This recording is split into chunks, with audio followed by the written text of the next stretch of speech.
What's up guys, Coach Nate, and today I'm going to be sharing with you the things that you should be tracking. As they say, what gets measured gets managed, and if you want great results, you should track what you're doing.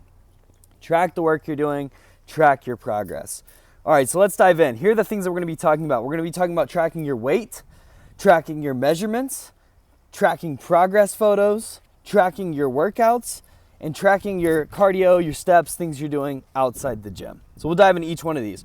First is tracking your weight. Now look, my personal preference, my recommendation, with a caveat, is that you track your weight every single day. Now some people love this idea, some people hate this idea. And this is something I've changed my mind on in recent years. I'm actually a big fan of tracking your weight every single day if it's not going to stress you out.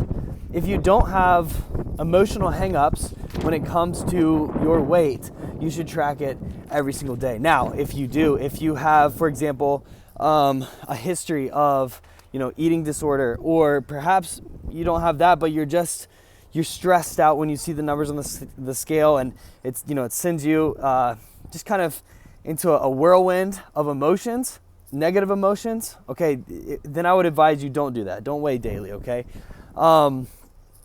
But the reason I like weighing daily is that you get to learn, you start to see and understand the fluctuations that are happening on a daily basis. And so you start to just have a better understanding of what's causing it, what's happening, what's actually changes in body composition versus what are, just fluctuations. I'll make a video on this another time, but other things beyond muscle and fat, things that you're looking to change, that impact the scale. So I think it's helpful just to track that daily. I think it also lets you identify, if the scale's up 2 or 3 pounds, that doesn't even matter. That's essentially no change in my mind. But if the scale's up 15 pounds, 10 pounds, certainly 15 pounds or more, over the course of weeks or a few months, then unless you're trying to gain weight, that, hey, it's, maybe not moving in the right direction. And if the goal is fat loss, and the scale's, coming down by 3, 4, 5 pounds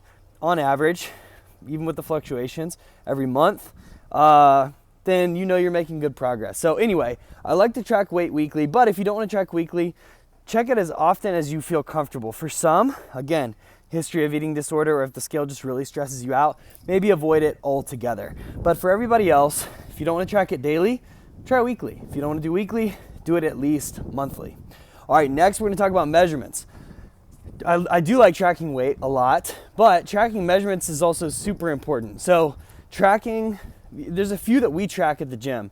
It's going to be your waist measurement, your hips, and your arms. Now you can track other measurements as well. You could track your chest, you could do thighs. There's lots of measurements that you could take, but we recommend doing at least the waist, the hips, and the arm. You only need to do one arm, okay? And assuming you're training both arms, you're not doing curls just on one side. But measurements are super important because there are times, especially when you first start strength training, which is the vast majority of people we work with, their first year or two of strength training, there are so many changes that are happening that, if your goal is to lose weight, to get leaner, in addition to getting stronger and healthier, which is what most people want. They want to be leaner, stronger, and healthier, so they can do the things they love with the people they love. But if that's your goal, what you're going to find is that even if you're losing fat at a good pace, the scale will show it, but slowly. It will not show the complete picture. And so you might only be seeing a drop in 1 to 2 pounds on the scale per month when you think hey, it's like I'm getting leaner pretty faster, I'm eating well, I'm training hard, blah, blah, blah. And you feel like you should be losing 3, 4, 5, 6 pounds a month. Well, the reality is you might be losing that much in fat, but not that much in weight because you're building muscle, okay? That's one of the interesting things about strength training that changes what's going on at the scale. Which is also why I find it valuable to weigh and start to understand that. But that works a lot better if you have a coach to help you understand those changes and fluctuations that you're seeing. But anyway, you want to track your measurements because they're going to give you a more complete picture than what the scale will show.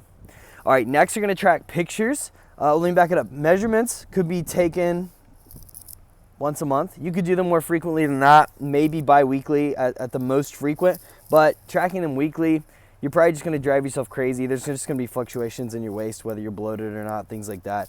So you're welcome to track it that often, but I don't find it helpful. We found that once a month for our clients is perfect.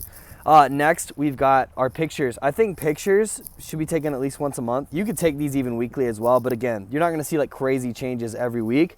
But taking those pictures at least once a month is, again, going to help you see the full story. The weight, the pictures, and the measurements all together, I think, give you a much more complete, realistic picture of what's happening as opposed to just one of them, okay? And that's why I recommend doing all of them.